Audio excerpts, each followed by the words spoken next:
politics of all of that, and with not a real sense of what goes on first of the capital. I think we just see in the independence debate, in the sort of official conversation, that reflected on very large scale. I mean, if you talk about the referendum in London politics terms, you're talking about Europe.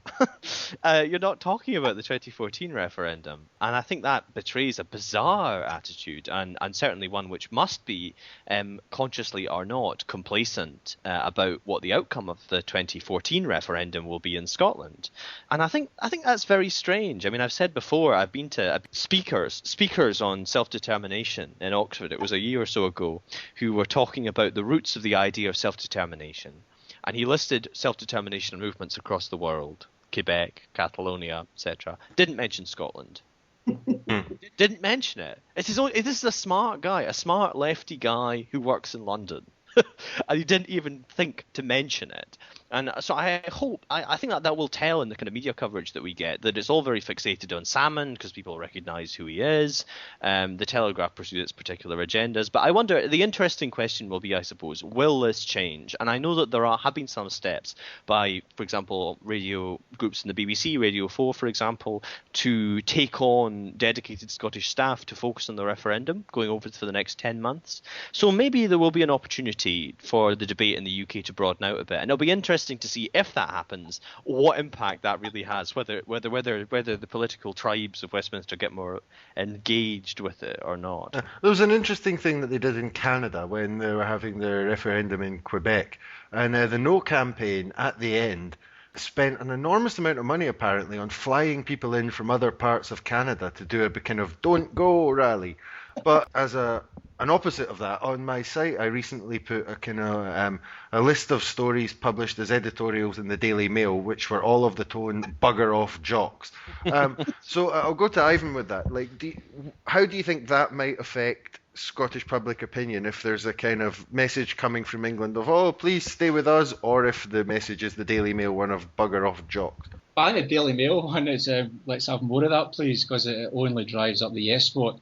I think the please stay thing is only effective at a kind of person-to-person level, I think. But frankly, I don't think that's going to be a big driver of the result either way. I think the most interesting part of this, in terms of why it's... Somebody must have looked at this. I mean, somebody once said to me recently, the UK government will have all kinds of clever people doing all kinds of scenario planning for things that are much less likely to happen in Scottish independence and have much less effect.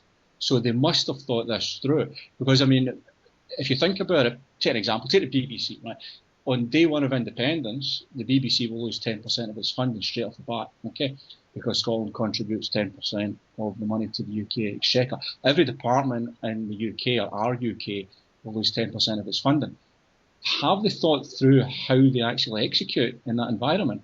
You think they would have done, but you see absolutely no evidence of anybody in any of those organisations that are UK government funded, or the MOD, for example, will lose $3.5 billion straight off the bat, etc., etc. Have they really thought through what this means and how they're going to deal with it? You find it difficult to believe that they haven't, but you see absolutely no evidence of it, which I think that is going to be a huge penny-dropping moment next summer when people think, oh shit, how are we going to deal with this? Or else, I don't know. It's weird, very weird. There is actually, just sorry, Michael, to butt in, but there is an interesting point here about the person-to-person interactions that Ivan was talking about. We know that in the independence referendum, when it comes down to the last few months, and we're talking about a ground campaign, that it's going to be primarily across great swathes of Scotland, the Labour Party, who are going to have to do most of the heavy lifting in terms of their activists, in terms of getting out the vote and canvassing and all those kind of things. We also know that the Labour Party in Scotland is pretty moribund in terms of its activist base, and isn't actually in a very good position in and of itself to uphold the kind of campaigning needs of the whole Better Together campaign. And I know there's some disquiet in the campaign that the Tory money's been forthcoming, but Labour aren't doing its end of the bargain, if you like. And how are they going to try and shore up the gap in terms of manpower? Well, chances are they're going to hope to bus in activists from the rest of the UK. Your young enthusiastic Labour students who want to show their devotion to the cause. It's a known phenomenon in by-elections. It's likely to be a phenomenon in the independence referendum too. So I think that might be an interesting ground aspect of what's likely to happen in terms of that cross-border campaigning that you're referring to, Michael. Juliet. I mean, I would agree on the person-to-person thing. I think there is a certain amount of, because as I say, my cousin, who lives in London but is from Birmingham originally, and is a very staunch left-wing kind of girl, is like, don't go, we'll suffer if you go. So on a person-to-person level, that's quite impactful, but it isn't going to sway my decision particularly one way or the other at the end of the day. But I do think, Andrew, you're right about activist numbers and how the ground war is going to be fought. I think there's a couple of really interesting things. One, for me, is the complete lack of opposition to the SNP in Scotland, which I find quite troubling for democracy. And then the other is, I mean, both Better Together and Yes Scotland promised to declare their finances on a 6-monthly basis. And the last time we saw that was about 9 months ago. And I'm thinking that's not because they're embarrassed about a big donor. I think that's because they're embarrassed about how little money they have coming in, and about actually how difficult it is, therefore, to be waging the campaign, especially over such a long time period, and is where organisations like Business for Scotland and Women for Independence become a lot more important in the work that they're doing at a community level, supported numbers who aren't necessarily party affiliated. Thanks for coming on again, Juliet. That's been great. No, that's okay. Thank you for inviting me. And thank you very much for coming on, Ivan. I hope you enjoyed it. Absolutely. Oh, and just before we go, Ivan, I believe you've got a couple of events coming up. Would you like to tell us about them? Yeah, sure. On Tuesday this week, we've got we're doing an event in the Glad Cafe in Shillings in Glasgow. But the interesting point about that is it's going to be streamed live.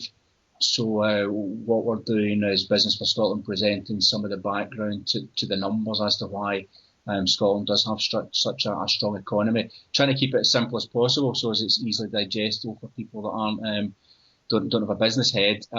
So hopefully we'll succeed in that. But that's if you look at the Facebook page, Scottish Independence Live Events, then you'll get some more background on how to access that live stream. And the second thing is Business for Scotland is running 5 events over the next couple of weeks, which are breakfast events specifically focused on the white paper rollout. So we've got those starting in Edinburgh this Wednesday morning, and then Dundee, Inverness, Aberdeen and Glasgow over the next 2 weeks. Those are on the Business for Scotland website on the events page. You can get more information on those. And Andrew, we'll continue this another time. Indeed, we will continue the conversation ad nauseam ad infinitum. Okay, bye-bye. Cheerio, see you later. Bye. She stayed with me until she moved to Notting Hill. She said it was the place she needs to be, where the cocaine is fair trade and frequently displayed is the Buena Vista Social Club CD.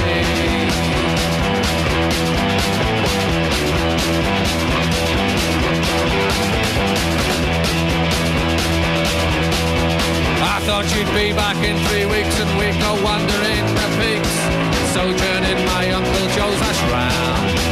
For when you're in Matlock Bath, you don't need Sylvia Plath, not while we've got Mrs. Gibson's jam. Alas, I'm brooding alone by the runnel, while she's in Capri with her swing. And the light at the end of the tunnel is the light of an oncoming train.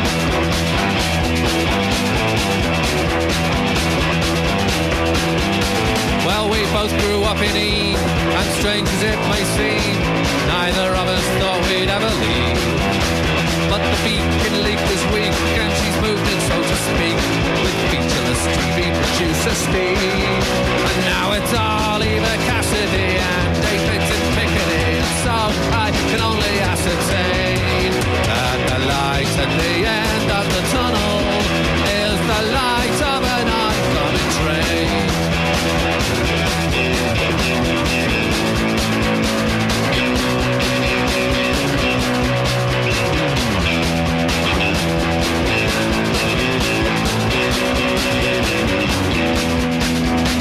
No frills, handy for the hills, that's the way you spell New Mills. Brooding alone by the runnel, while she's in Capri with her swain. And the light at the end of the tunnel is the light of an oncoming train. Is the light of an oncoming train. Is the light